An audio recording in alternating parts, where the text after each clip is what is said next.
losing.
To WEHC, GoWasp.com, Emory and Henry Facebook, and YouTube, I think, are our choices here.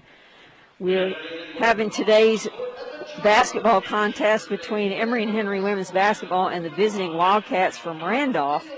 And we'll pause for a moment as we honor America with today's national anthem, and then we'll be back with more information about the game.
All right, so welcome back to the Bob Johnson Court in the John Rutledge King Center on the campus of Emory and Henry College for this afternoon's Old Dominion Athletic Conference matchup between the Wildcats of Randolph College and the homestanding Wasps of Emory and Henry. These two teams come in with records of 1-1 overall for the Wildcats, 1-1 in the ODAC, and Emory and Henry 1-4 overall, 1-3 in the ODAC.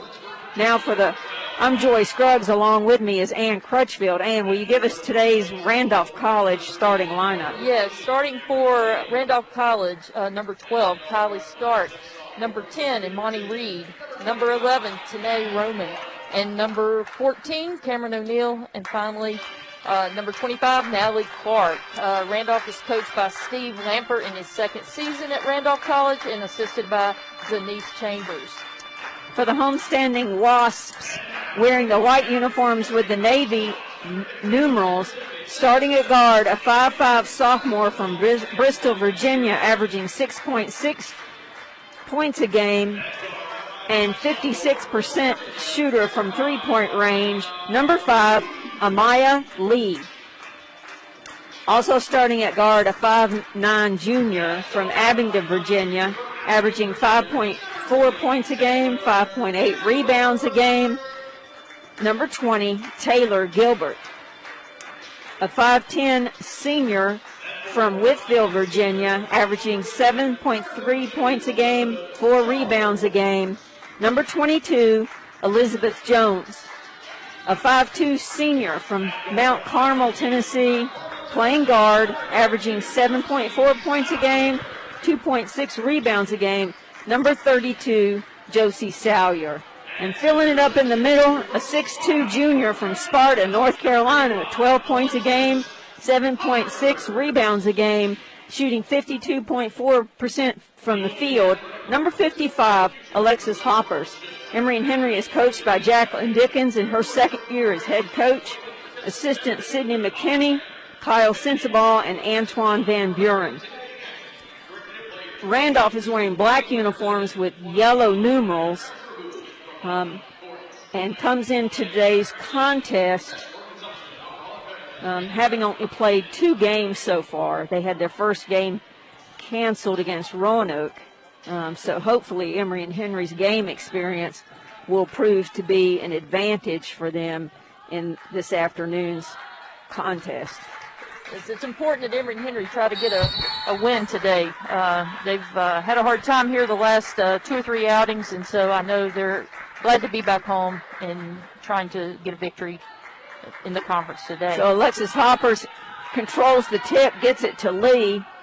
Looks like Randolph's playing a 1-3-1 defense here. Pass to Gilbert, left-hand wing, back to Lee, swings around to Salyer.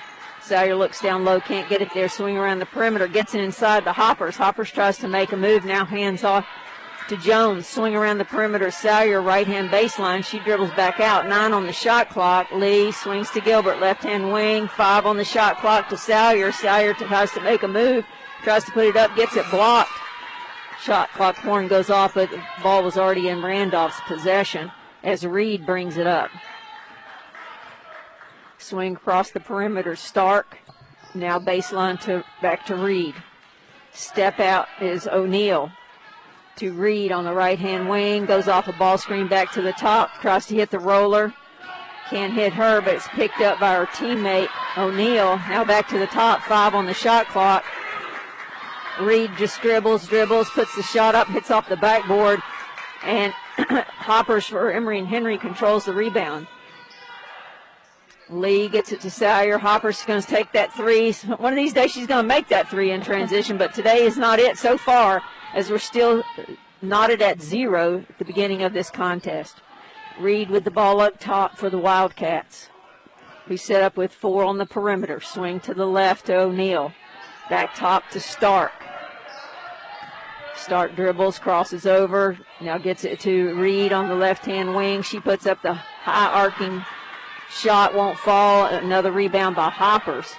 Up ahead to Salyers, now back to Lee at the top. Lee gives to Gilbert on the left-hand wing. Tries to skip it across to Jones at the low block, but it sails over her head as one of those NFL uncatchable passes. You know, right now Randolph is in that zone trying to close things in tight. Emory and Henry has a definite size advantage in this matchup. Reed dribbles off 2 screens, gets no advantage, dribbles it off her foot. It goes out of bounds off of O'Neal. That'll be Emory and Henry's ball off that turnover. We're just under 8 minutes in this first quarter, and nobody's scored yet. Lee with the ball. I'm happy we're not one of those places where we have to clap until they score. Reed passes over to Salyer. Step out by Hopper. She gets it outside at the top. Now back to Lee, back to Hoppers. Looks inside. Now to Gilbert, left-hand wing. Skips to Salyers. That gets deflected out of bounds by Stark for the Wildcats. That'll be Emory ball out of bounds as Jacqueline Dickens is telling them what play to run with 12 on the shot clock. Gilbert on the left-hand wing. They just can't get it inside, can they, Coach? Salyers is going to take that long 3. Can't get it, but Hoppers is there to clean it up. She can't get it to fall. It bounces out of bounds off of Emory and Henry. So that'll be Wildcat ball. In that 1-3-1 zone, they're really sagging deep to double-team Hoppers. So right now that's got the Wasp a little confused. Emory and Henry sets up in full court pressure. Somebody on the ball. They're playing a little 1-2-1-1 zone press, it looks like. They get the ball up to Clark. She gives it to Reed to set up. Reed dribbles right, hands off right wing to Stark. Ball screen, Stark takes it middle, picks it up. Left-hand wing to Reed. Reed one dribble pick up. No, that wasn't Reed. Back to Reed. O'Neal tries to penetrate, back to Reed. They can't get inside with it either, can they? That shot by Reed's no good, and Hoppers comes away for the rebound. That's 3 rebounds, defensive rebounds for Hoppers, and 4 counting her offensive rebounds. Swing around the perimeter, look down low to Jones. Jones gets it on the catch, and they're going to call a foul on the before the shot. Coach Dickens here on the sideline trying to get her team to swing the ball to the weak side to get some movement to make that zone have to open up a little bit. That foul's on Romaine. Her first, team first. Got the ball inbounds out of bounds to Jones. She bobbles it, can't control it, but it goes out of bounds off the Wildcats. That'll be 19 seconds now on the shot clock. Emery and Henry sets up in a box set. Cutters now found Sawyer on the left-hand wing. She tries to feed Hoppers. There was two people there. It gets deflected. And coming down with it is Clark. And in transition, it gets kicked by Emery's defense. Still scoreless here. 6:38 remaining in the first quarter. Nobody can find the bottom of the net. Entering the game now for Randolph, number 21, Elizabeth Ellen, a 5'10 senior from Mechanicsville, Virginia.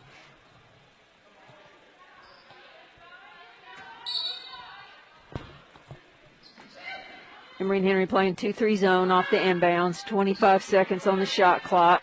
Swinging around the perimeter, back to the top to Reed. Emery and Henry still in that zone.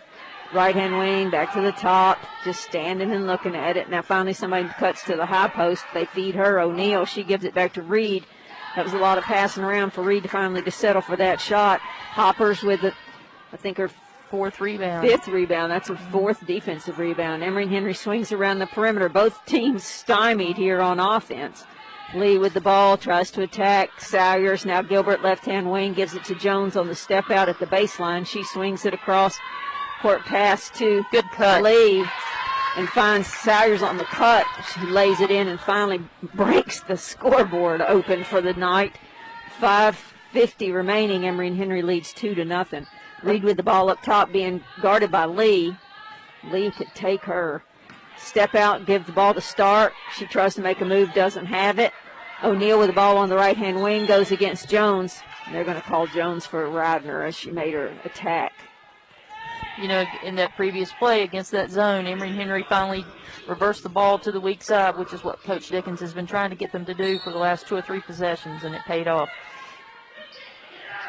20 seconds on the shot clock. Long shot by O'Neal finds the bottom of the net, and the Wildcats get on the scoreboard and now lead 3-2 with 5.5 remaining in the first quarter.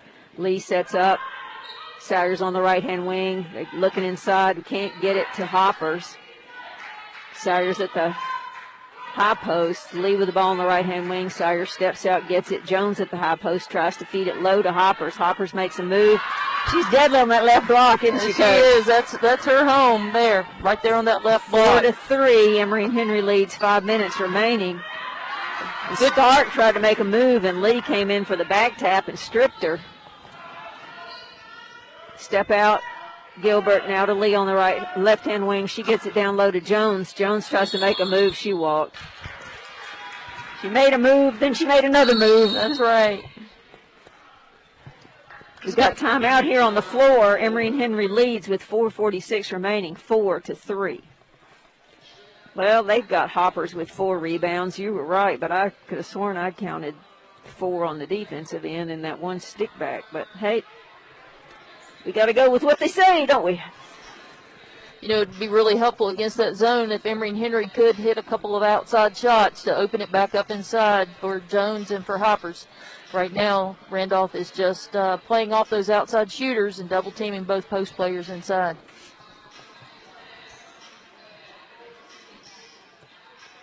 Yeah, I'm trying to find Emery and Henry's season stats to give us a...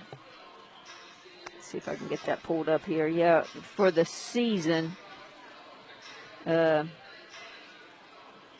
we're shooting at 22% from the three-point line. So playing us a zone is a pretty good coaching decision, I would say, wouldn't you?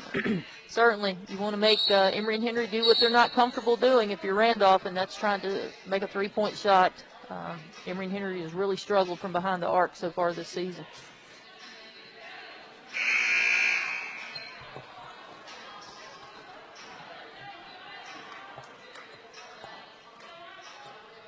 We're midway through almost the first quarter, and the score's 4-3. So I don't think we can classify this game as a shootout at this point. Not yet. So Emory and Henry falls back in a 1-3-1. Looks like to me. Doesn't look like to you, Coach? Looks like it to me. Coach Dickens loves a 1-3-1 zone, and Emory and Henry's had a lot of success with that over the years. You had, I had, she had, we all had. So Randolph sets up in a 2-1-2, passes inside. Oh, I thought she walked, gave it to Joseph. Now passing around the perimeter, tries to get it into the high post. It's deflected by Hoppers, and Salyers comes away with it for Emory and Henry. Goes down in transition, wisely pulls out with no numbers advantage. Jones over to Gilbert, down low to Hoppers. Hoppers going to her left. Oh my, she missed that. I was just going to say just count it because she usually finishes those. Reed comes down in transition. Tries to go to her right, draws the foul from, I think that's going to be on Gilbert. Emory and Henry a little slow getting back in transition there. How did she lead? I thought it was either between Gilbert or Jones. Well, that's Lee's first, team second, as Reed goes to the free throw line for a chance to shoot two and take the lead. Entering the game for Emory and Henry, number 23, Taylor Owens, and number 25, Brianna Hogan. Yeah, these first-year players getting ready to enter the game have played some good minutes for Emory and Henry. Second shot is off. Rebound battle for Hoppers comes away with it for Emory and Henry. So we're tied at 4 with 4:04 remaining here. Lee gives it to Hoppers on the trailer. Salyers left-hand wing to Gilbert. Finds Hoppers inside. Finds Jones down low. Jones is there to finish that. Good ball movement. A lot of heads-up passes. Very unselfish play. Pass ahead's picked off by Gilbert.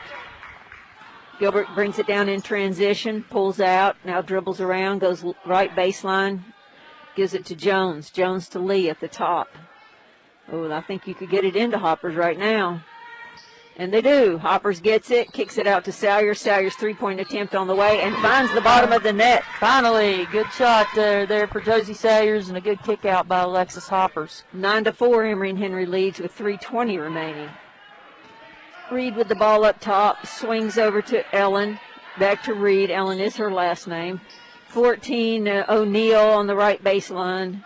Now swings around. Ellen tries to find a cutting O'Neal going baseline to baseline, and that pass sails over her head out of bounds. Joining Hogan and is Tori Powers entering the game along with Taylor Owens. So 3 substitutions here for the Wasps. So 23 Owens, 25 Hogan, as well as 44 Powers.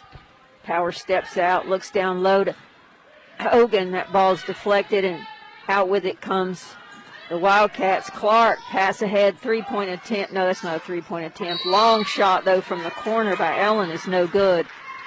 Is there going to be a foul on the rebound? That's 2 fouls on Lee.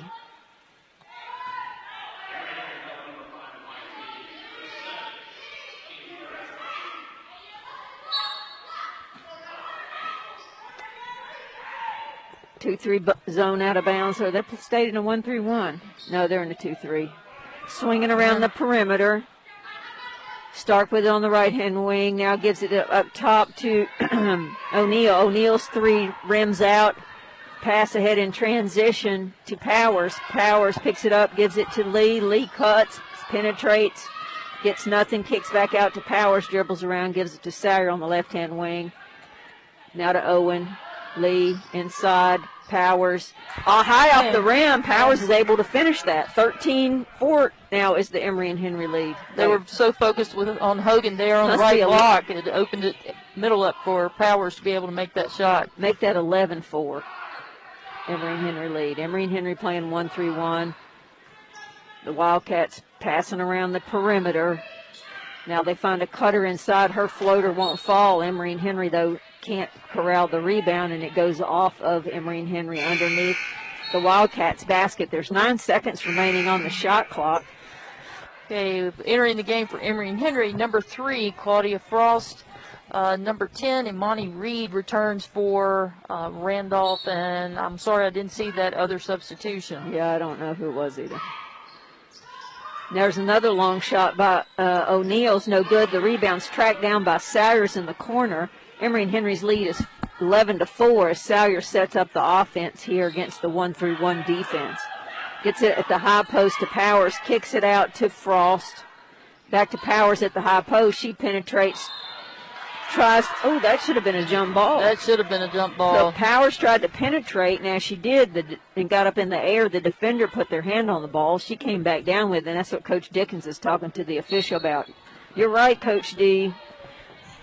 3 out of 3 coaches agree that should have been a jump ball or held ball. 1:23 remaining, 11-4 is the Emory and Henry advantage.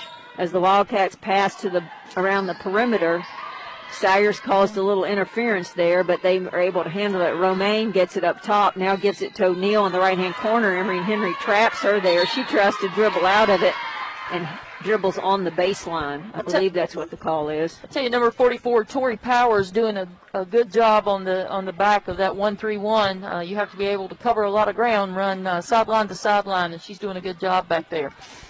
1:04 remaining, 11-4 is the Emory and Henry lead as Salyer brings up the ball for the Wasps. Dribbles around the top, gives it to Frost on the right-hand wing, now to Owens. Owens to Hogan. Hogan skips it to Salyer. Salyer's going to put up that three-point shot. It's off and rebound corralled by the Wildcats. In transition, they try to find a cutter. It's bobbled around. The Wildcats come up with it. Now Reed has the ball up top. 17 on the shot clock, 32 on the game clock. Reed dribbles around, being guarded by Salyers in the zone. Now they get it to left-hand wing to, I think that was O'Neal, put up a three-point shot, no good. Emory and Henry comes away with the rebound. So Salyer sets up the play. We're going to get a double screen at the top for Salyers against this zone. Let's see if we have any effectiveness. Yeah, she draws some defense, gets it to Frost in the right-hand baseline, and Frost drains the three. Just like Coach D brought it up. That's right. So at the end of one, a very low-scoring affair, but Emory and Henry has the 10-point advantage, 14-4. Emory and Henry basketball is brought to you today by Highlands Union Bank, which is now First Community Bank. First Community Bank thrives on building relationships with businesses and individuals as we shoot for a better tomorrow. We're a proud supporter of the Emory and Henry College Wasps and the communities we all serve together. First Community Bank is a member of FDIC. Also sponsoring Emory and Henry basketball today is Food Country USA, the food specialist since 1914. Locally owned and operated, Food Country is a proud supporter of Emory and Henry College. So to give you an idea of upcoming events here, let's let you know that tomorrow's game that the men were scheduled to play here at home against Randolph-Macon has been canceled as Randolph-Macon has paused activity in their men's basketball program. So the next action for basketball will be on Tuesday. The women go to Lynchburg to play at 7, so you can find that on your usual Emory and Henry outlets, GoWasps.com, Facebook Live, and the Emory and Henry YouTube channel, or go to Lynchburg. One of those things, you can find it. On Sunday, next Sunday, not tomorrow Sunday, this Sunday following the Super Bowl big game weekend, the men and women will play Virginia Wesleyan. Both of those games will be played at the University of Lynchburg. The men play at 3 o'clock, the women play at 5:30. So at the end of the first quarter, Randolph is cold, shooting a 1 of 9 from the field, while Emory and Henry has rebounded back. They're at 50%, field goal percentage for 6 of 12, 2 of 5 from behind the arc.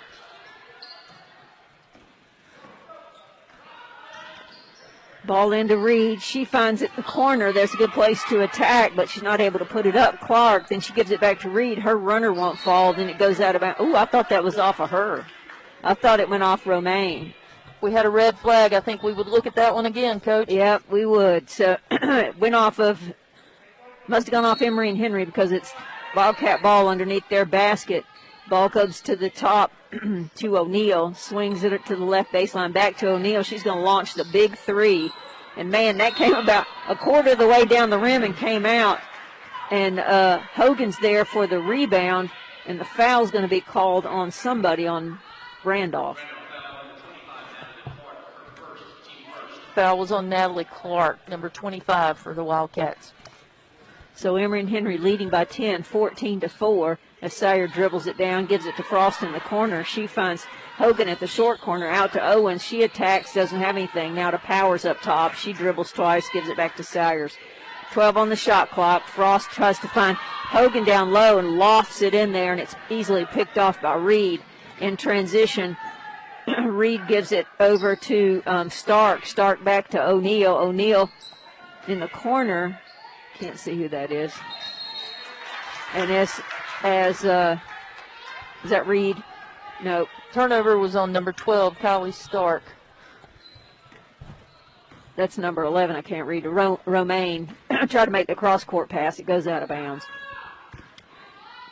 1-4 set high. Give to Hogan at the top. Now to Owens. Owens rainbow three off the rim. No good. Frost battles for the rebound but can't corral it in. And now being brought up by Stark. She hands off to O'Neal. Back to Stark. Right-hand lane. Wing. And the three-point shot by Reed is good. 14-7, Emory and Henry's lead is shrinking with 8:30 remaining in the second quarter. Swinging around the perimeter, looking inside at Hogan, can't get it there. Frost now over to Sawyer on the right-hand wing. Skip to Owens. Owens, oh, that was a great seal by Hogan. Hogan puts it up, she's too deep below the backboard, hits the side of the backboard. Rebound by Romaine, and the Wildcats bring it up, trailing by 7. Swing around the perimeter, left-hand wing. Now skip back to Reed. That was almost uncatchable. She tries to hit Romaine down low, and the ball gets deflected out of bounds. Entering back into the game for the Wildcats, Paola Joseph, number 4. So with 8:05 remaining, Emory and Henry with the ball, leading 14-7. Emory and Henry's been without... hold on, I'll tell you in a minute. Hogan tries to put it up, gets it blocked by Joseph. Substitutions now for Emory and Henry entering the game. Number 10, Michaela Fiskus. Hoppers returns back to the game, and Elizabeth Jones back in for Emory and Henry. So 20 seconds on the shot clock. Fiskus with the ball out of bounds. Gets it into Owens, skips over to Frost, down low to Hoppers. Hoppers going to make a move, now tries to kick it out to Fiskus. And they call 3 seconds on Hoppers in the lane. What I was going to say was Emory and Henry's played without Kylie Cooper for the last 2-3 games. And we missed Elizabeth Jones the first 2 games. So in a team that's got a lot of inexperienced players playing different roles, it's been a challenge for Emory and Henry this season to play without people. Well, just like it has, I guess, for every team in America. Hoppers rakes in that rebound, and the foul's going to be called on.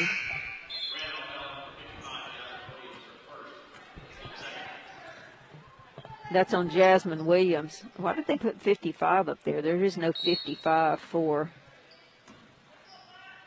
They said Jasmine Williams, and that's who the foul's on. Number 11, Tanae Romaine back into the game for the Wildcats. Ball at the high post to Jones. Nice high-low feed from Jones at the high post to Hoppers down on the right-hand block. So 16-7 Emory and Henry leads with 7:18 remaining as the Wildcats pass around the perimeter. That one dribble pull-up by Williams is no good. Emory and Henry comes away with the rebound. Fiskus with the ball at top. Now left hand to Frost. Frost dribbles around, finds Hoppers on the step out up top. Looking around, Fiskus with the ball. Hoppers at the top. Looks inside at Jones. Oh, tries to, that she looked too long, didn't she? Tried to half a second too long. Down low to Owens, and it's too easy for the defense to read that. Long shot by Stark, no good. Rebound, Hoppers. Hoppers grabs her 7th rebound of the game. Frost with it now to Hoppers on the trail. Hits Owens outside on the right-hand wing. Skip to Fiskus. Oh, she should have given it to Jones. Now back at the top to Claudia Frost. Handoff, 12 on the shot clock. Ball at Frost on the left-hand wing. Skips it across. Owens for 3 in the corner. Bangs off of there, but Hoppers comes away with the rebound. Puts it high off the glass and finish. 18-7. 6:08 remaining. This is a low-scoring game. I feel like we're playing soccer. Swinging around the perimeter for the Wildcats. Now they get it down low to Romaine. That shot by Romaine gets blocked by Hoppers. You're going to have to make more of a move than that to get around Hoppers. In transition, Frost back to Fiskus. Fiskus gets in the scorebook. Good look there by Claudia Frost there on the wing to hit their open teammate Fiskus in transition. So 5:45 remaining in the second quarter. Emory and Henry has stretched their lead, and I'm trying to see if this is their largest lead of the game. I believe it is, to 13, 20-7. Remind you, listeners, that at halftime, tune in if you're on WEHC, and if you're not, if you're on Go Wasp or whatever, go online and get on WEHC so you can hear David St. Clair's doing a series called Emory and Henry in Sports History. And I'm not sure who's today's topic. The one he did last week was on Coach Bob Johnson's coaching tree. Go find that on the archives of WEHC if you have not heard that. It's a great story about all those guys that played for Coach Jay and are now in the coaching profession. So tune in today to hear what tidbits of intrigue and history about Emory and Henry in sports history. Emory and Henry basketball is brought to you by Cary Street Partners. Cary Street Partners Chris Walters, Mike McCool, or Brian Lawson are available for your investment needs. Cary Street Partners proudly supports the Emory and Henry College Wasp and the communities they serve. Cary Street Partners, LLC, member of FINR SIPC. So last year, these two teams met just once, and Randolph led at halftime. And we're a much different team than we were last year, with 3 all-conference players lost to graduation. So this is a nice step for Emory and Henry to have this 13-point margin prior to halftime. Let's see if we can't increase that. So Reed with the ball for the Wildcats. Emory and Henry looks like we're maybe playing man-to-man now. Yeah, we are. Gilbert on the ball of Stark. Deflects it. Hoppers comes away with it. Pass ahead to Frost on the left-hand wing to Gilbert. Looks at Cutters. Gives it to Jones. Now Hoppers is no good. She didn't take that three. Gilbert finds a cutting Jones. Jones makes a move inside. Puts it off the glass. Won't fall. Rebound by Stark for the Wildcats. She brings it up in transition. Now gives it over on the left baseline to, I can't see who that is, Jasmine Williams, I think. That shot's no good. Fiskus comes away with it for the Wasp. Finds Gilbert on the left-hand wing. Her three's no good. Hits nothing. And as Jones tries to save it out of bounds, she can't get to it. Entering the game now for Randolph, number 14, Cameron O'Neill.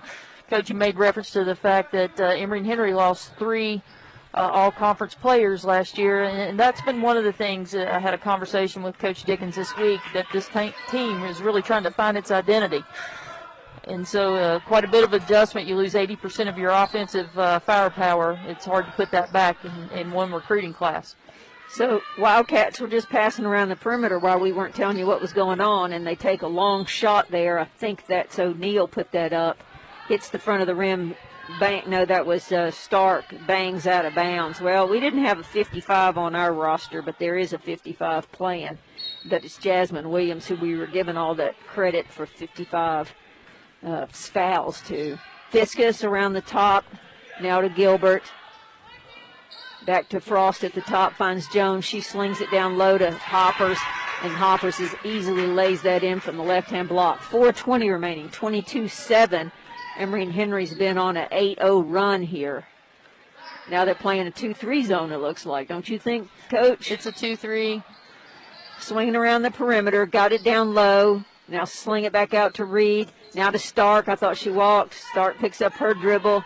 High post to O'Neill. Now back out to Reed. That shot's high off the glass, and Hoppers. I love when Hoppers gets a rebound and just holds it up there like she's Gulliver among the Lilliputians, however you say that. They have no chance to get it. Emory and Henry sets up on offense against this zone defense. Swinging around the perimeter. Gets it in high post to Jones. Now Frost for 3. Knocks it down. Knocks it down. That's a great answer to that zone. It 25-7. Emory and Henry now on a 11-0 run. Stark on the right-hand wing, back to Reed. Ball deflected in the high post pass. Scramble for on the floor, and Emory and Henry's going to tie it up. The possession arrow favors Emory and Henry. That doesn't seem like that should be right. Didn't we get the tip? Have we had a jump ball since then? I don't remember. I don't remember either. Then. You know, Claudia Frost just hit that last three. She has really, really worked herself into a legitimate three-point threat. She worked so hard over the summer, coming in the gym, getting lots of extra shots up over the summer and in the fall when we were shut down for COVID. So Claudia Frost reaping the rewards of her hard work right now. Well, she lives across the street. Makes it a little easier. If those of you that remember Coach Margaret Hudson, Dr. Margaret Hudson, Claudia's family bought Dr. Hudson's house. So she lives here in Emory. Am I right? I think that's right. No, down low to Hoppers. Oh, good move. Yeah, good that was an move. excellent pass by Madison Brown, who sees her first action today. Brown's a 5'9" freshman from Sparta, same as Hoppers. Long shot up by Reed, no good. Rebound by Hoppers. Pass out to Fiskus. Fiskus gets ahead to Gilbert on the left-hand wing. Gilbert penetrates, kicks out. Now around the perimeter. Oh, they try to find Jones down low. It's just a little too long staring down that pass. We're with 2:45 less in the first half, and Hoppers has already recorded a double-double with the day with 10 points and 11 rebounds. All right, for Hoppers. Good day for Sparta. We can see Hoppers' parents. I can see you if you're listening, or watching the game. I see your cutouts across the way there. Thank all the people who participated in that. Ball inbounds, deflected as tried to get it inbounds to Gilbert. Deflected out of bounds. It'll be Emory and Henry ball. 18 on the shot clock. 2:44 remaining in the second quarter. Hoppers getting a little frustrated as number 11, Tanae Romaine, is trying to shut Hoppers down inside. So getting a little physical in there. Gives it to Hoppers, stepped out, looks down low at Jones, now kicks it over to Madison. Brown, now back to Hoppers at the top, back to Brown. Brown's going to take that three. Brown knocks down the three, and her teammates go crazy. I love that. It's one of my favorite things in coaching, isn't it? When somebody gets it in the action that doesn't always get in and gets to have some success. The Wildcats passing around the perimeter against this 2-3 zone. Now on the right-hand wing is Stark. Stark goes off a ball screen. Now gives it up. Oh, and there's a knockdown by, who is that? Number 13, that would be Maggie Walton. So 30-10. So the Wildcats break their scoring drought. Uh-oh. So Madison Brown tried to feed the high post. It's broken up and taken away by the Wildcats. 30-10, 1:43 remaining. Emory and Henry's lead. Reed with the ball against this 2-3 zone, and now she just tries to enter it over to Walton on the left-hand wing. That pass is just a little too high, out of bounds off of Walton. You know, Emory and Henry taking advantage of the size differential inside, but we're a little too flat on that last possession to try to feed the high post. Ball into the high post to Hoppers, looks down low at Jones. Jones got to get out of the lane. Give it down low to Jones, finds Hoppers on the cut, and Hoppers draws the foul. You can see that Jones and Hoppers have at least played some together. You know, Elizabeth Jones transferred here her sophomore year, correct, from Liberty. She was Lincoln Memorial. Lincoln Memorial, yeah. I was trying to get something with an M to go with Liberty. Hopper's first shot is up and good. Emory now with the 21-point lead. Did they put that up there? I thought we already had 30. We did. They're just waiting to put them both up at the same time. So now we're with a 22-point lead. Maybe they're not going to put them up at all. I think they're making that adjustment now. So Reed brings it up for the Wildcats. Pass to the right-hand wing. Goes off a ball screen by Romaine. Back to the top to Stark. Stark, left-hand wing. She only wants to dribble with her right. Gives it to O'Neal. She looks for something to do. Thought about shooting it. Doesn't. 12 on the shot clock. Reed dribbles around. Looks inside at the high post. Pulls up behind that screen. Can't get that to fall. Rebound by Tori Powers. Powers brings it up in transition, finds Fiskus, gives it to Gilbert, left-hand wing, down low to Jones. Jones dribbles around, kicks it out. Is that Brown again? Yep, Brown on the shot, can't get it to fall. Falls her shot for the rebound, but can't get it. 2-on-1 break, and Randolph just passed it from one side to the other and through the hands of her teammate. It's a good kick out by Elizabeth Jones there to find the open Brown in the corner. She just was not able to finish the shot. Knocked that down. I was listening to it, watching a game the other day, and they called that the hardest shot in basketball, the corner three. I don't know if I agree, but I did hear him say that. Gilbert with the ball, gives it up top to Powers. Powers kicks it out to Fiskus. Fiskus, oh man, the shot went down and came back out. Rebound, Powers. Powers puts it up flat off the back of their iron. It won't fall. 11 seconds remaining as the Wildcats come down with it. And Stark's shot gets deflected. 4 seconds remaining. I'm not sure who Jones was passing that to, but they weren't there. Nonetheless, Emory and Henry is enjoying a 22-point lead as they go to halftime. So at the end of 2 quarters here at the Bob Johnson Court in the John Rutledge King Center on the campus of Emory and Henry College, your Emory and Henry Wasp are leading the Wildcats from Randolph 32-10. We'll send it back to WEHC for David St. Clair's halftime Emory and Henry in sports history, and then we'll come back here about 3 minutes before second half action so that we can give you a recap of the first half stats. Back to you in the studio.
Welcome back to the Bob Johnson Court here on the John Rutledge in the John Rutledge King Center on the campus of Emory and Henry College for second half action of Emory and Henry women's basketball.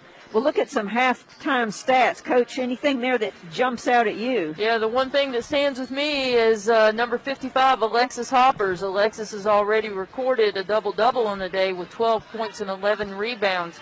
Emory and Henry has some solid scoring. Claudia Frost is 2 for 2 from behind the arc with giving her 6 points so far. Josie Salyers is at 5. Madison Brown comes off the bench to score 3. Michaela Fiskus 2. Elizabeth Jones is at 2, and Tori Powers with 2 also. One thing that stands out there to me about Hoppers is not just the double-double already, but she has 3 assists. So that's one way to help negate the zone that Randolph is playing is if you can get the ball inside and then kick it outside to set up the three-point shooting instead of thinking you can set that up by just passing around the perimeter. Nobody for the Wildcats in double figures. Reed leads their scorers with 4, then Walton, O'Neill with 3, and then that's it. 3 players have scored for the Wildcats. They're shooting just 13%. They're 3 of 23 from the floor. Emory and Henry enjoying 46% on 13 of 28 shooting, although three-point shooting is still 4 of 12, as you pointed out. And Emory and Henry enjoying a 23-13 rebound advantage. So as we get ready, Coach, sorry, go ahead. No, I was just going to say, you mentioned Elizabeth Jones there. You know, Elizabeth may only have 4 points, but the high-low game that she and Hoppers have going on right now seems to be really working. Emory and Henry has 18 points in the paint so far for the first half. Well, you and I were talking at the halftime. Emory and Henry, you know, I mentioned during the game not having Kylie Cooper play in this game, and they've missed having Callie Hatterer for the entire season. Callie injured her knee in September, I think it was, right? It was. She's lost for the season. So when you have a team that lost 3 all-ODAC performers from the season before, when you lose a player like Callie, who played lots of minutes last year, and is really a heads-up player, and she's one of those players that makes other players play confident when they play with her. It takes its toll. So to start action here, Randolph with the ball, Emory and Henry play, and it looks like 1-3-1 here. Reed swings around the perimeter to Clark. Back up top. Reed looks to penetrate, can't, gets it to the corner. O'Neill's going to take the 3. It misses everything. Out of bounds off Emory and Henry. As that came screaming across the rim there, it hit Taylor Gilbert. She couldn't control and out of bounds. And that will be Randolph ball underneath their basket. 2-3 on the out of bounds for Emory and Henry. Ball inbounds. Back out to Clark. Clark puts it up, can't get it. Hoppers with the rebound. Somebody taught Hoppers really well. Keep that ball up once you get it. In transition, ahead to Lee. Now to Salyers. Hoppers in transition to Gilbert on the right-hand wing. Back to Lee. Look inside. Randolph playing a zone. Now to Jones, high-low. You just talked about how big it was. Hoppers bangs that one off the backboard. Can't get it to fall. And in transition, Stark brings it up. Ball's batted around like pinball. Now it goes to the high post to Romaine, and she's able to hit that little jumper from the free throw line. 32-12 is the Emory and Henry advantage with 8:55 remaining in the third quarter. Gilbert with the ball up top. She's going to take the 3. Looked good, didn't fall, but a long rebound comes out to Lee. Lee tries to penetrate, can't. Tries to skip it across to Salyer, and it's picked off O'Neill. O'Neill puts it off high off the backboard. That won't fall, but there to clean it up is Natalie Clark. Clark comes down. No one boxers her out. Emory and Henry had three defenders there ready to grab the rebound, but Clark is able to 32-14. Lee now with the top 15 on the shot clock. We dribbled around for 15 seconds. Now to Gilbert, skips it over to Salyer. Salyer takes a couple of dribbles, pull up at the baseline, gets deflected, and away with the rebound comes Randolph. Stark's going to take it all the way to high off the glass. And she gives a little signal like, count it. And she's going to the free throw line. 8:01 remaining. Emory and Henry's lead is 20. Yeah, that last foul on number 22, Elizabeth Jones. That's her second foul of the ball game.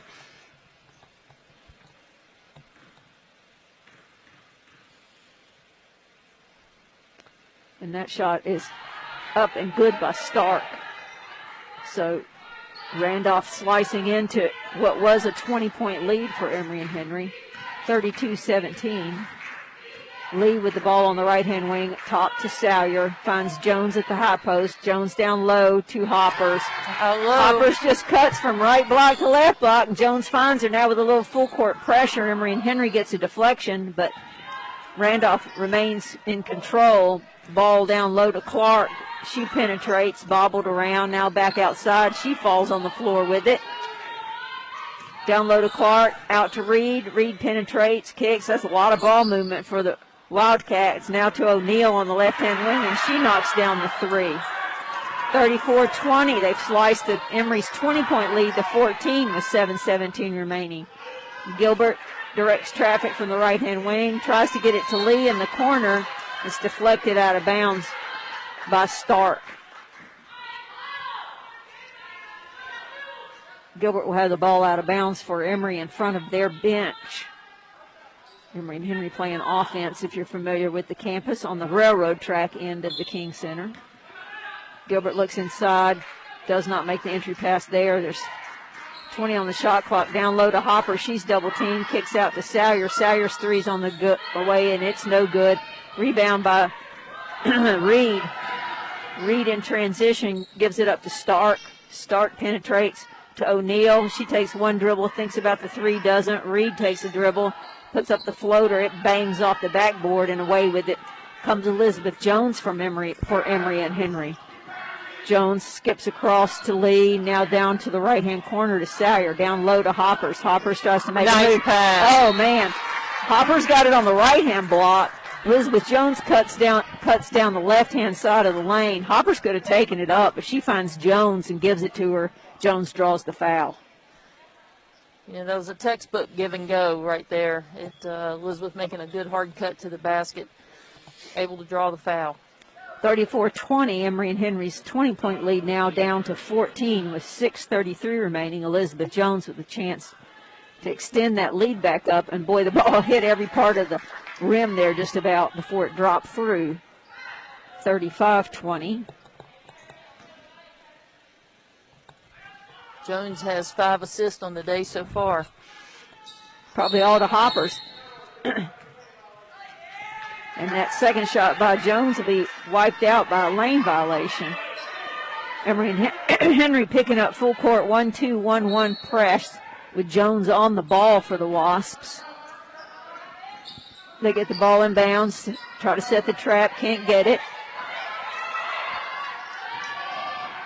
The Wildcats dribbling around. They're going to take them too long to get across, and they do. That's right. Good job by the Wasps, keeping the ball in the backcourt there upon ball pressure.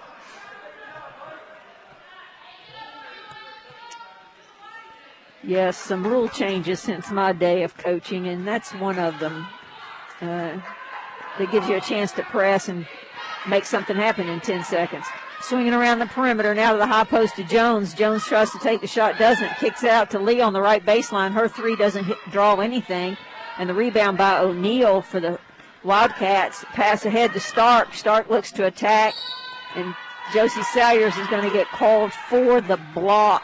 She was in place. She was set. She just wasn't in the right place. So Emory and Henry's 14-point lead. Now the Wildcats have a chance to chip it even less than that. 6 minutes remaining in the third quarter. And the shot is up and good by Stark. I believe that's Stark. These long ponytails that cover up some of the numbers makes it a challenge. Second shot is up and good by Now entering the game Stark. for Randolph, number 13, Maggie Walton. So 6 minutes remaining in the third quarter. Emory and Henry leads by 12 from a 20-point advantage at one point. So zone by the Wildcats. Sayers with the ball on the right-hand wing. They played zone the entire game. Gilbert with the ball at the high post. Jones now back out to Sayers. Sayers' three-pointer shot is on the way and drops. Yeah, Emory and Henry needed that. Well, that's great the way to play it, though, inside out like that. Get the ball in, now kick it out.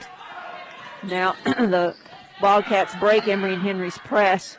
38-22, Emory and Henry lead, under 6 minutes. O'Neal for threes, no good. Hoppers is there to battle for the rebound. They're going to call a foul on Hoppers as she and, is that Williams? Or Clark? Who's that she was trying to rebound with, you know? Sorry, didn't see that one. It's Romaine. Anyway, ball in bounds. Quick shot up by Stark, no good. Rebound by Lee for the Wasps. She comes away with it. Has a fast break, tries to pass, I'm not quite sure to who, and it's deflected and picked off by the Wildcats. High off the backboard. And in transition, there's going to be a foul on Lee. That's her third. Team's fourth of this quarter. How did we get 4 fouls in 5 minutes? I guess by fouling a lot. Walton shot a little off the mark there, but was bailed out by the foul by Lee.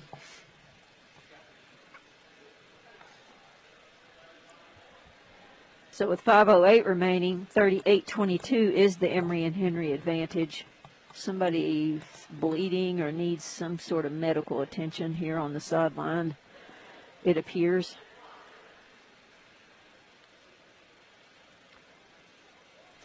So as we take a break here in the action, we'll go back and talk a little bit about that last three with the inside out. Emory and Henry's done a good job, particularly feeding Jones at the high post, and she's been able to help her team turn that into points. Again, it's not often you see one of your post players leading the team in assists at 6 for Jones on the day.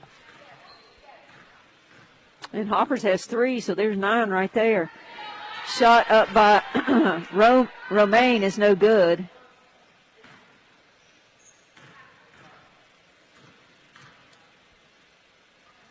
And second shot banks in for the Wildcats, 38-23. Wildcats bring a little full court pressure. I think they're just picking up man-to-man as Lee brings it down. Sawyer now pass around the baseline, down low to Hoppers. Hoppers goes to her left, draws the foul. That's one of those scouting reports I bet every coach gives against Hoppers. She's going left, she's going left, she's going left, and she went left. Hoppers is a true lefty for sure. Yep, but she can finish it. There's no doubt about it. She is strong going to the left. And Hoppers has a nice touch around the rim. She does, and good footwork, too. Okay, 4:56 remaining. 40-23 is the Emory and Henry advantage as we have timeout here. Emory and Henry basketball is brought to you today by Highlands Union Bank, which is now First Community Bank. First Community Bank thrives on building relationships with businesses and individuals as we shoot for a better tomorrow. We are a proud supporter of Emory and Henry College Wasps and the community we all serve together. First Community Bank is a member of FDIC.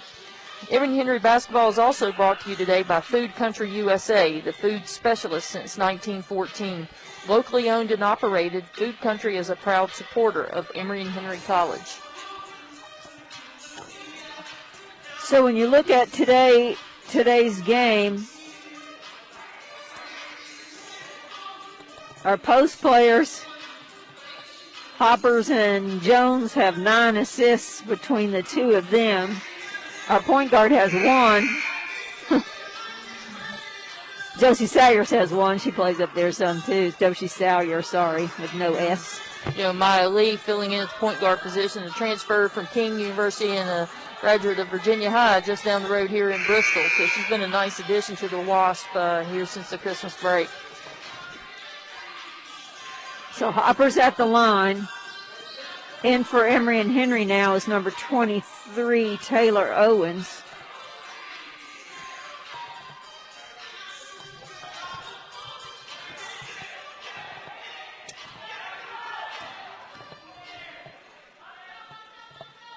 And Hopper's free throw stretches Emory's lead back to 18, 41-23 with under 5 minutes to play in the third quarter.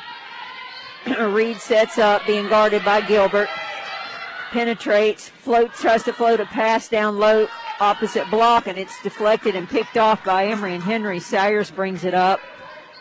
Looks, tries to give it to Owens in the right baseline, but it's deflected out of bounds. So Salyer will have the ball. Nope. Emory and Henry have the ball in front of their bench. Gilbert will take it out. That's a hard place to inbound the ball. It is a hard place. Ball inbound to Salyer at top. Hopper's down low. Dribbles around. Jones at the high post. Makes a flash there. Can't get it to her. Picked up her dribble. Now we're in trouble. Does get it to Jones. She tries to float it to Hopper. She's triple teamed down low. And Randolph comes away with it. That Stark gives it up to O'Neal. O'Neal back to Stark. Stark tries to set up something. 20 on the shot clock. Tries to go against Salyer. Can't get there. Reed with that top against Gilbert. Emory and Henry now playing man-to-man. Gilbert's trying to deflect it. 10 on the shot clock. Stark crosses over. Pull up. Can't get that to fall. Hoppers battles for the rebound. Now she's going to get fouled by Romaine. No, I think they called that foul on Hoppers. They did? Hoppers was all excited about it there for a second.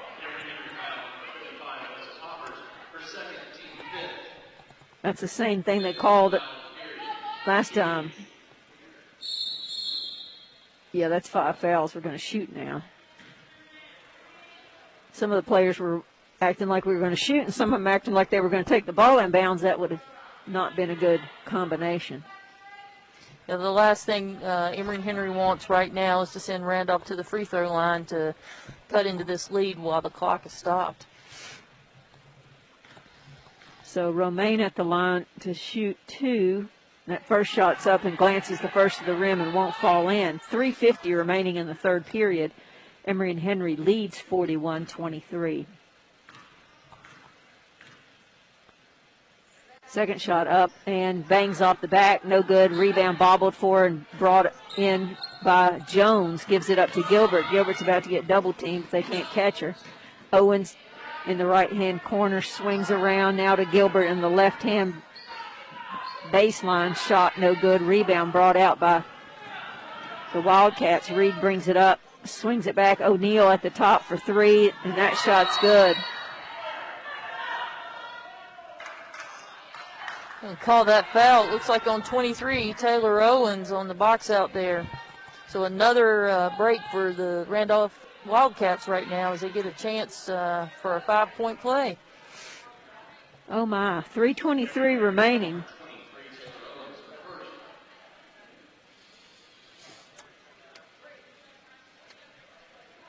I like the quarters, and I like the fouls starting over every quarter. That women's rules changed and went to, what, about 4 or 5 years ago? Yeah, there were a lot of people that were not sure how they were going to like the changes, but it has certainly helped to speed the game up, and it has certainly helped to make the games more exciting. First shot no good by Stark. Second shot does drop through. So with 3:26 remaining, Emory and Henry's lead is 41-27. So down from, I think we got it back to 17 or 19. You know, you were mentioning about the rules change. I think one of the best rule changes is the advance the ball that you can do in the last minute of the game. It really makes that last minute fun to watch. Emory and Henry swinging around the perimeter. Salyers thinks about the shot, doesn't do it. Looks inside. Now Owen brings it around. Gives it to Gilbert. Gilbert penetrates, tries to find Hoppers, does. Hoppers kicks it out to Owens. Owens shots up and good. Another example of the inside-out play and another assist by Hoppers.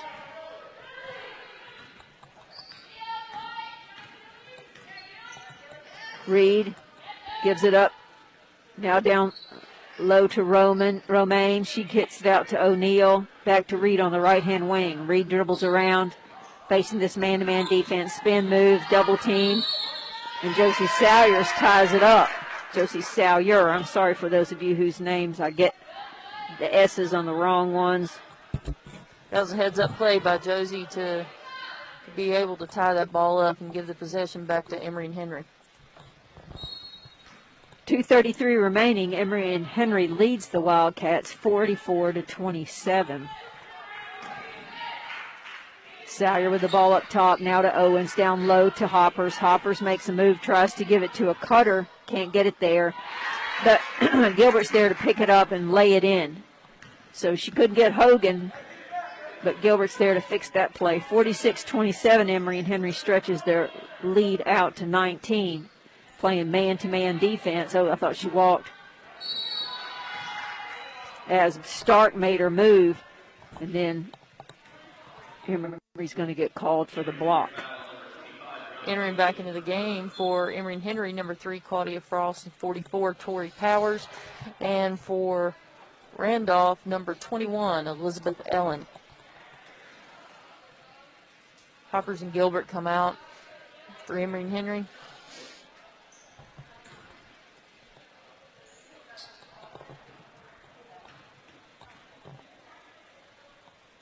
Stark's first shot is up and good.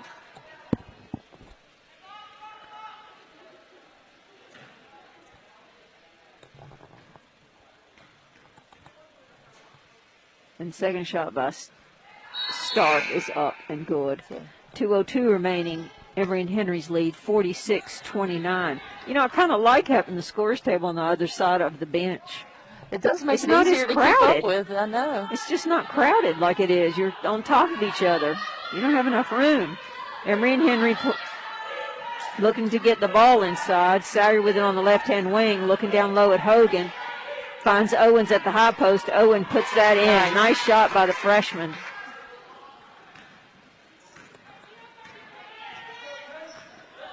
.48-29.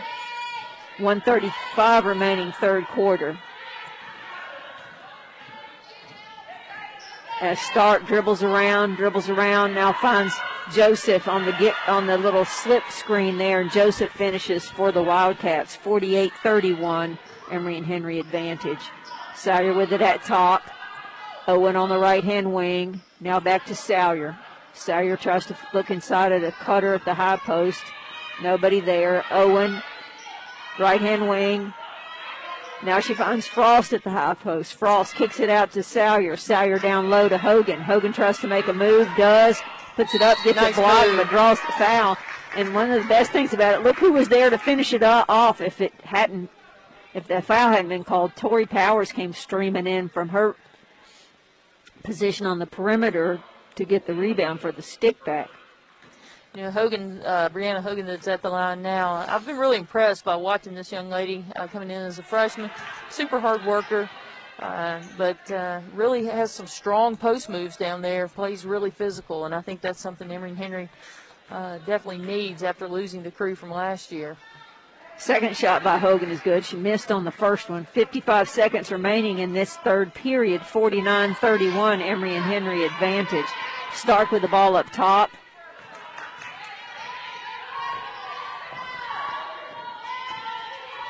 Now to Walton. Walton to O'Neal. Walton now back to the top. 13 on the shot clock as they set up a play. Stark with it, dribbling around. She goes off a ball screen, doesn't get an advantage. Now at the top to O'Neal. Stutter step by O'Neal. 2 dribble pull up, no good. Rebound by Powers. Emory and Henry. 22 seconds remaining in this period and on the shot clock. Salyer with the ball up top. Swings it. Owens with the three-point attempt from the right-hand baseline is good as the Emory and Henry bench explodes. 8 seconds remaining. 52-31. Emory and Henry stretches its advantage. Oh, she walked. And they're going to call a foul on that. So Kylie Stark trying to get a three-point shot off. Stark got the advantage of a buy one, get one free there when it comes to the steps. Yeah, she hopped and hopped again. And then they call a foul. Is she going to shoot 3 or 2? I couldn't tell if she was far enough out for the 3. Well, we'll find out here in a second. First shot is up and good with 0.4 of a second remaining. 52-32, Emory and Henry advantage. Stark's next shot up and rolls in. And looks like they're giving her the third one.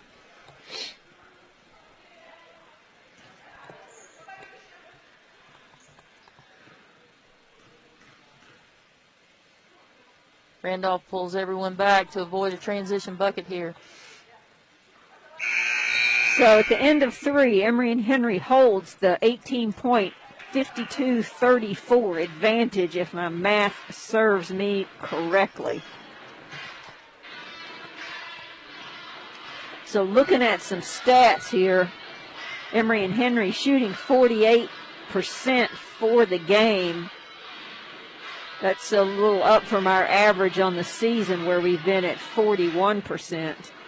Randolph is shooting 24% below their 37% on the season. Right, 2 stats that really stand out to me at this point. Number 1 is the points in the paint. Emory and Henry leading that by a total of 24-6. And then the points off the bench.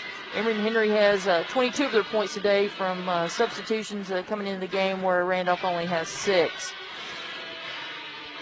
Yeah, and you might think in a game like this we'd be eaten alive with turnovers. But the turnovers for a women's game, Emory with 14, Randolph with 15, that's not out of the realm of ordinary.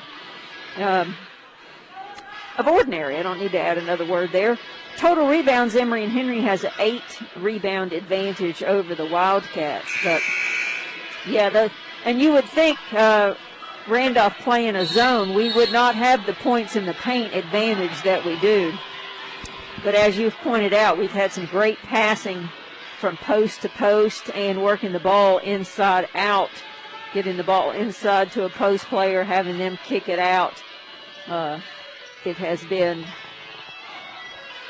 an advantage for the Wasps on offense. So to start this fourth and final period, Randolph will have the ball first, trailing by 18. Reed being guarded by Lee, who's re-entered the game. Emory and Henry playing man-to-man. O'Neal with the ball up top, being guarded by Powers. Owens feeds the ball down low to Joseph. Joseph puts up the shot, no good. That wasn't Owens. Owens was playing defense. Hogan comes away with it for the Wasp, and Lee brings it up. Owens with the ball on the right-hand wing, dribble to Powers at the top. Powers to Lee on the left-hand wing. Back to Frost up top. Nice feed down low. Nice pass by Tori Powers inside to Brianna Hogan. 54-34, 9:16 remaining. Reed dribbles right with it, being guarded by Lee, who's re-entered the lineup, I may have already said.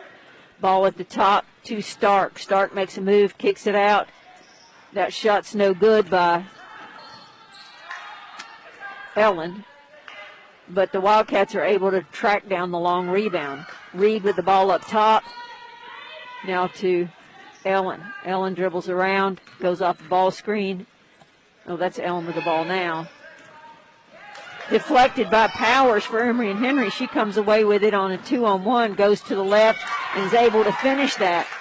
8:36 remaining. Emory and Henry stretches out to a 22-point lead, 56-34, and in transition, Emory and Henry steps in front and takes the ball away on the Wildcats' fast break. Frost with it over to Lee. Lee looks inside as Powers is posting up. Now Owens to Hogan in the corner, skip past to Frost. 10 on the shot clock. Inside to Powers. Powers just bulls her way, and they're going to call a walk on Tori Powers. That was a great catch and turn to go to the basket. She must have just shuffled her feet on that move. Entering back into the game for Randolph, number 11, Tanae Romaine, and number 25, Natalie Clark. So 8:05 remaining, 56-34, Emory and Henry advantage. Reed being guarded by Lee. Now they call an offensive foul on Reed. Lee was doing a great job keeping her body in position. I tell you, she is really, really quick. She's added a lot to Emory and Henry, their ability to defend on the perimeter. Lee with the ball up top to Owens on the right-hand wing. Now Powers on the step out. Looks at Frost in the high post. Frost turns, faces up, doesn't have it. Back to Powers. Powers is going to just take floater off the back of the rim, won't fall. Battle for the rebound. Powers comes away with it. Nice effort by Powers.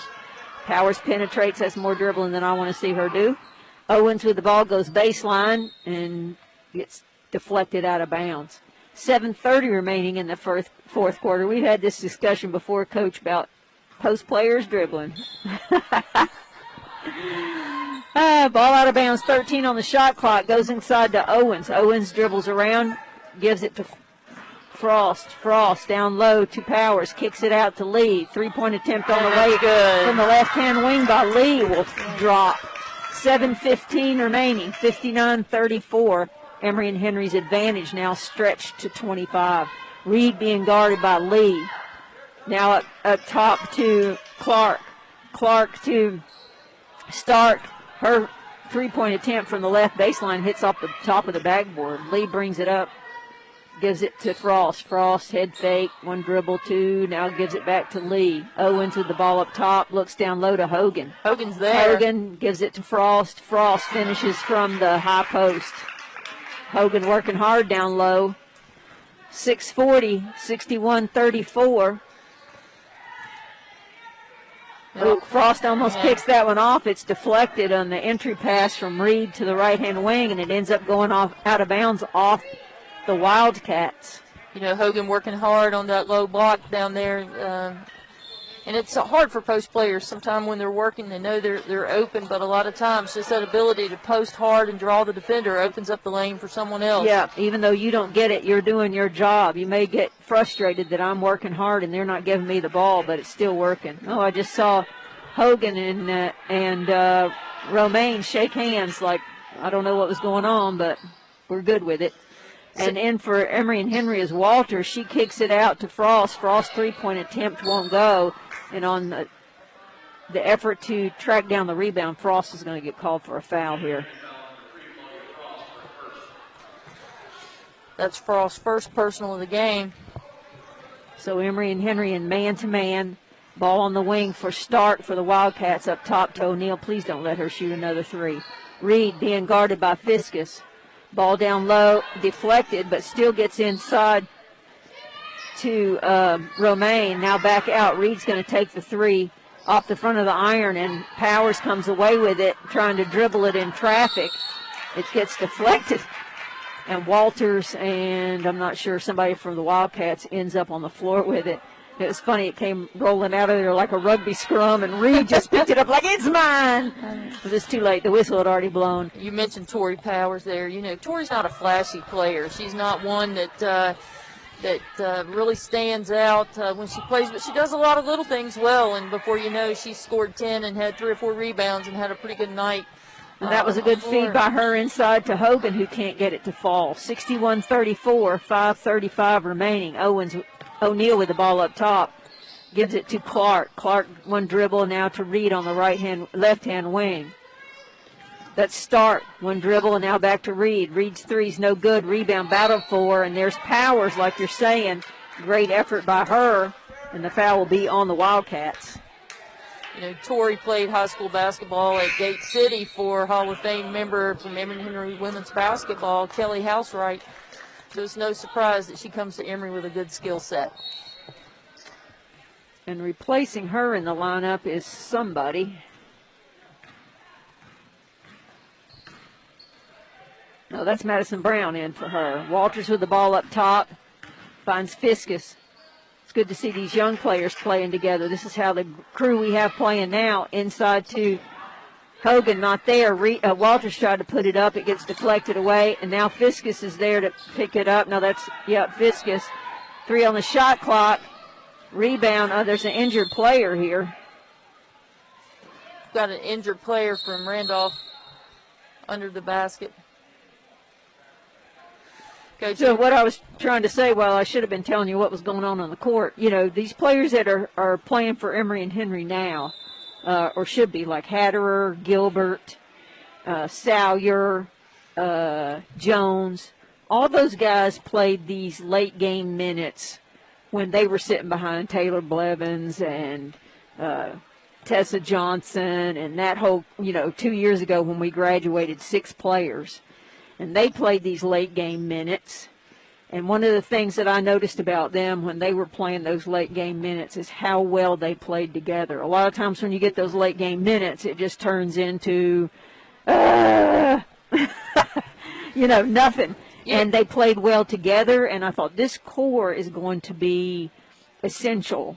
They're going to make themselves into the keys for this team. So the people that are playing those spots now, for Emory and Henry that are in there now, like Walters and Fiskus and Brown, this is their opportunity to get the experience that's going to pay off for them in the future. And as a coach, that's one of the hardest things to be able to get young players to understand is that not to establish their value in the number of minutes they play or what the stat line says, that you're in this for the marathon of 4 years, and you have to work hard every day, and I always try to impress upon those young players that the more experienced players don't improve and our team doesn't get better if you don't come practice every day ready to work hard.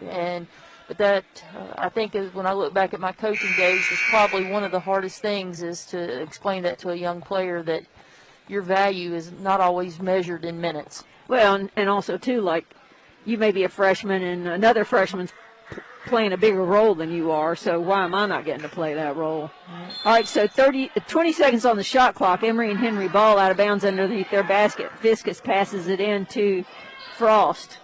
Frost with it at top, facing this, looks like a 1-2-2 zone. Walters posting up down low.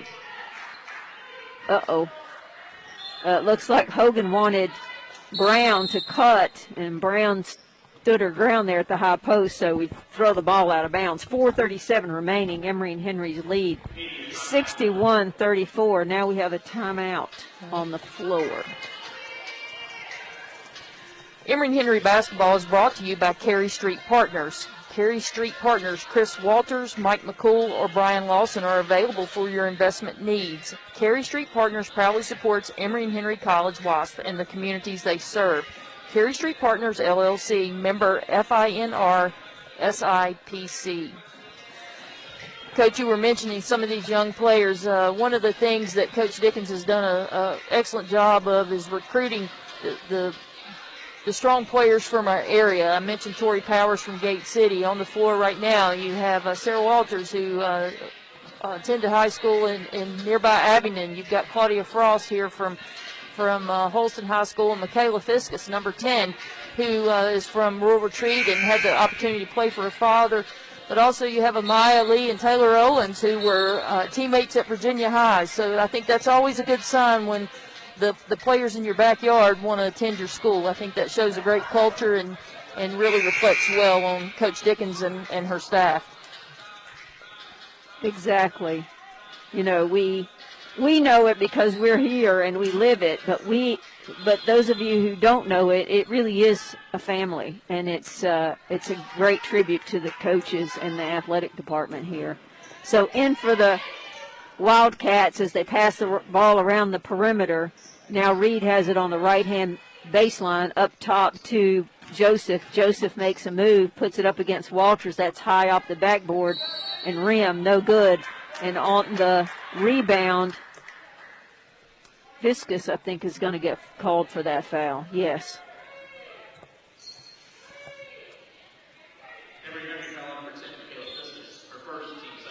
So 20 seconds on the shot clock, ball out of bounds into Joseph. Joseph tries to make a move. It barely gets above the rim, but it goes in over Walters. 4:10 remaining, 61-36, Emory and Henry advantage. Fiskus with the ball up top, passes to Brown on the right-hand wing. Now up top to Hogan, who directs traffic. Now to Fiskus, down low to Walters. Walters puts it up off the backboard and scores. And with that, every player who's played for Emory and Henry today is in the scorebook. Yeah, what a good move by Sarah Walters, strong move to the basket. She played for another Emory and Henry alum, Jimmy Brown, am I right? That's correct. Out to Reed. Reed puts it up, and that little jumper is going to fall. 3:37, 63-38, Emory and Henry advantage. As Brown tries to pass ahead to Hogan, Or is that Owens? It was to Hogan. Brown. Oh, Hogan. Yeah. Hogan, yes. But good look down the floor by Michaela Fiskus. I mean, when you're in that point guard role, you want to try to make things happen. So, ball on the Wildcat wing. And that move inside by Clark draws the foul. This is what you don't really like as a coach, though, at the end of the game. We don't want it to turn into a foul fest. Exactly. Let's play solid defense. Let's communicate with each other so we help each other be able to play solid defense. 3:23 remaining. Emory and Henry lead 63-38. And that first free throw by Clark rims out. So let's see. We've got freshman, and sophomore on the floor right now. Am I correct? Frost is a sophomore. yes. Clark's second shot up, and it bangs around, no good. Rebound by Hogan. She gives it up to Frost, the old woman on the floor as a sophomore. Fiskus with it on the right-hand wing, looks inside at Walters. Give it to her. That's right. Brown Walters up doing a good top. job posting up Yeah, in there. now Give her the ball. give it to her. Now she gives it to her. Walters tries to make a move, kicks it out. Brown's three-point attempts on the way, no good. Rebound battled for by Hogan, but brought up by the Wildcats. Got Stark with it. She tries to pass ahead to Reed. Reed's too far under the basket. Frost comes away with it for Emory and Henry. 2:50 remaining now. Good look. Great baseball pass ahead from Frost to Hogan for two. 65-38. 2:38 remaining. Reed with the ball on the right-hand wing. She goes up against Walters. Rebound by Hogan. Hogan brings it up. Pass ahead to Frost. It bangs off Frost's head, goes out of bounds as the Randolph defender just kind of screamed and I think startled her. And she didn't catch it. She bounded off her head like pinball. Maggie Walton back in the game for Randolph right now.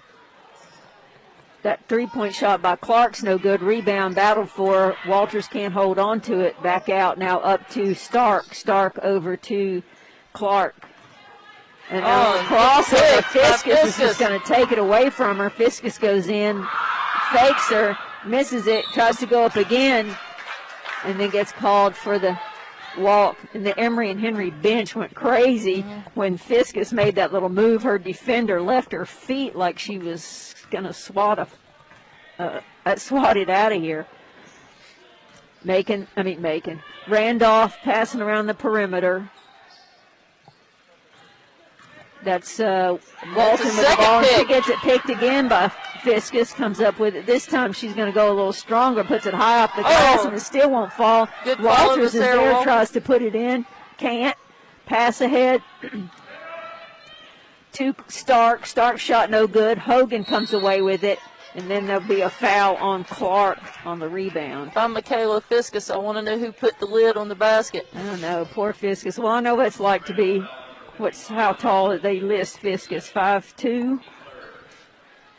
5'2". I know what it's like to be an inch taller and going in there against people taller than you. And you're just like, please let me live. So Fiskus brings it up for the Wasps. Makes a move. Kicks out to Frost. Hogan with it at the top. Dribbles, gives it to Walters down low. Walters, great little baby hook going to her left by Walters. 67-38, 1:10 remaining. Emory and Henry almost with a 30-point lead, so that makes it 29. Stark with the ball up top to Clark. Stark with the three-point attempt, no good. Rebound. Brown gets the rebound.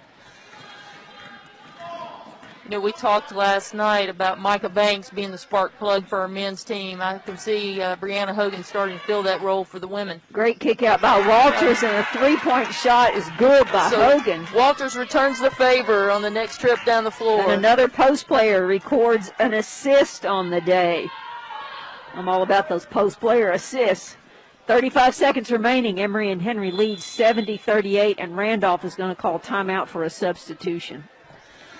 Now entering the game, This is the name we didn't want to say today. Okay, I'm going to make sure I try to get it right. Marcela Escudero Poza. That's what I would say. She is from Madrid, Spain.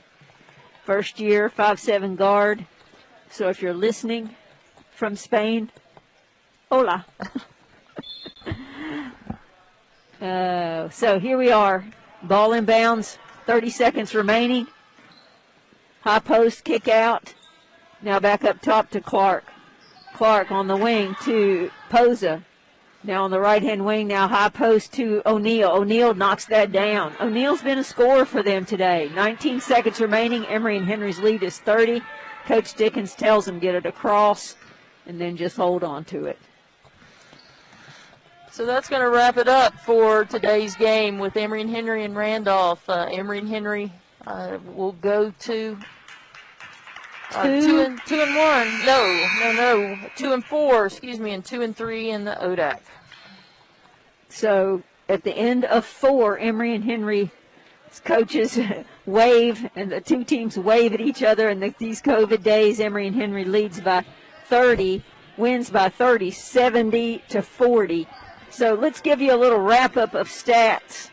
Coach, you want to run down the Randolph stats? Sure. Leading the Wildcats, number 12, Kylie Stark, with 11 points, 6 rebounds, and she was 9 of 10 from the free throw line, also at 11 points. Number 14, Cameron O'Neal.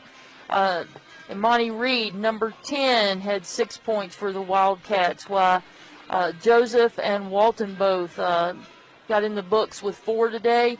Romaine and Clark both had 2. And then Isadora Poza, Ellen, and Williams also played for the Wildcats today. One thing looking at the team stats, you were talking about bench points earlier, 37-8. Points in the paint, 36-8. But this is a stat you used to emphasize when you were coaching.